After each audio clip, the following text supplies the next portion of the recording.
ஜனனம் என்பது ஒரு கரைதான், மரணம் என்பது மறு கரைதான். இரண்டுக்கும் நடுவே ஓடுவது தலைவிதி என்னும் ஒரு நதிதான். வாழ்க்கையில் பிடிமானம் ஏதும் இல்லை, இந்த கிண்ணம் தானே பிடிமானம் வேறு இல்லை. திராட்சை தின்பவன் புத்திசாலியா, பழரசம் குடிப்பவன் குற்றவாளியா? பெண்ணுக்குள் தொடங்கும் வாழ்க்கை இது மண்ணுக்குள் முடிகிறதே. விஷயம் தெரிந்தும் மனித இனம்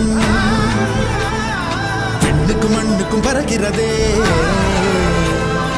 தோம் கருவில் இருந்தோம், கவலை இன்றி கண்மூடி கிடந்தோம். தோம் தரையில் விழுந்தோம், விழுந்தவுடன் கண்